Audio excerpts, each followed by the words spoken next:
What is up guys? It's another day and another vlog. So for today's video guys ay i-installan natin ng mga GR5 bolts or titanium GR5 bolts itong Aerox V3 natin. Kung mapapansin nyo ay halos makumpleto na rin yung mga bolts nito. Pero marami-rami pang kulang. Kasi ang gusto natin guys is lahat ng bolts, lalo na yung sa labas, yung mga nakikita ay naka titanium GR5 na kulay purple. So ito yan guys, kung mapapansin nyo lahat yan, pati dito sa mga bolts dito sa side mirror dito, almost lahat na yan siya guys. Tsaka ito yung mga bolts dyan. Bali ngayon guys ay kukumpletuhin na natin siya. Ay hindi pala as in kompleto kasi may kulang pa tayong mga bolts. Pero ito na lang, yung part na lang na dito guys, itong dito sa crankcase, ito na lang yung kulang natin. Pero ito, yung mga bolts dyan lahat ay meron na tayo. Kasama yung dito sa T-post nya. Yan, 4 din yan. Pati ito. Sabihin ko na rin sa inyo mamaya yung mga sizes para kung gusto nyo rin na maglagay ng bolts dito sa ating Aerox V3 ay alam nyo yung sukat na bibilhin nyo. So simulan na natin. Bali ito pala yung mga ikakabit natin ngayon. Kasama na rin pala dito yung ano guys, itong bushing sa harap. At gusto ko lang din pala sa inyong sabihin na kung mag-upgrade pala kayo ng mags na pang NMAX na 14 ang size dito sa Aerox version 3, ang issue lang ay hindi siya as in pantay na pantay yung dito. Hindi pa kasi natin to napapa-adjust. Ngayon pa lang. Titingnan natin kung ano magiging adjustment. Kung mapapansin nyo guys, hindi siya super pantay. Dapat dito siya, uusod siya konti dito. Or dahil sa, feeling ko dahil sa front shock niya ito. Pero magpapalit na lang siguro tayo ng front shock na pang NMAX para pumantay yung gulong niya. Pero malit na issue lang naman yan, wala namang halos epekto yan dito sa motor natin kasi nagamit na rin natin ito after ilang linggo, wala naman tayong naging issue. So balik tayo dito sa mga isasalpak natin. So ito yung mga isasalpak pala natin ng mga bolts guys. Kung mapapansin nyo meron tayong mga nut para dito yan sa dito sa kanyang engine support. Yun, engine support. Tapos meron din tayong ditong rear nut, yung sa pang likod natin na gulong.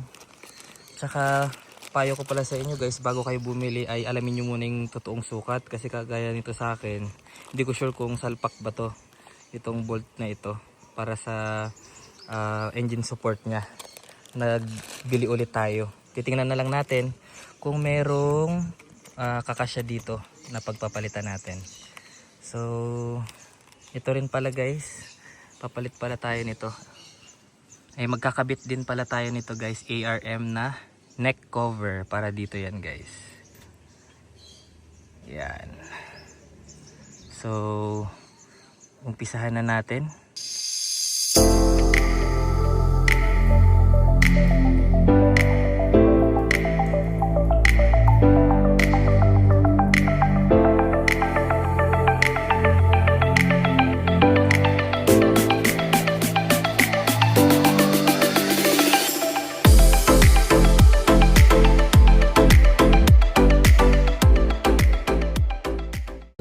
Madali lang i-install to guys, plug and play lang.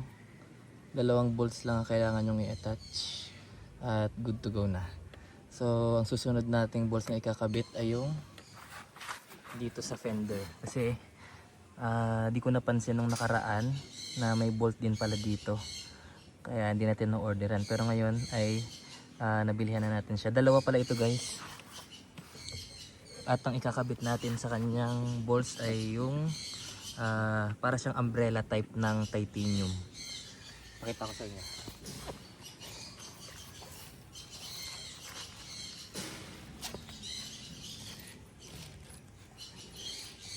Bali ganitong klase siya guys. Ito. Ayan, dalawang ganito.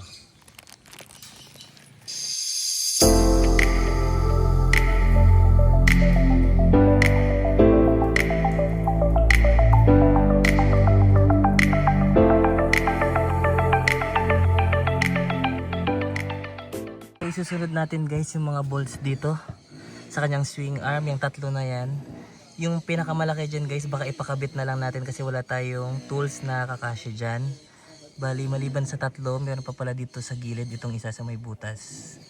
At subukan na rin natin ikabit itong dito sa caliper. So umpisa na natin.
So ang isusunod natin guys, itong mga bolts na ito.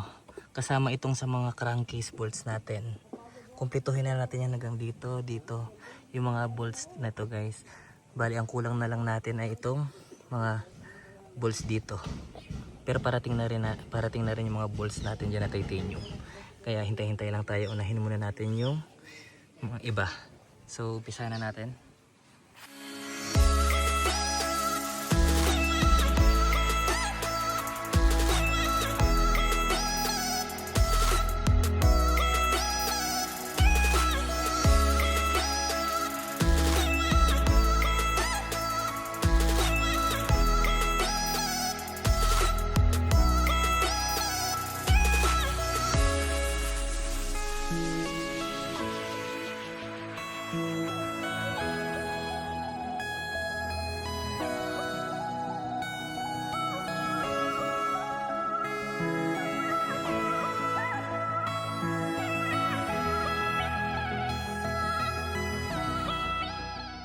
Few minutes later. So guys, na-install na natin lahat ng titanium GR5 bolts para dito sa ating Aerox version 3.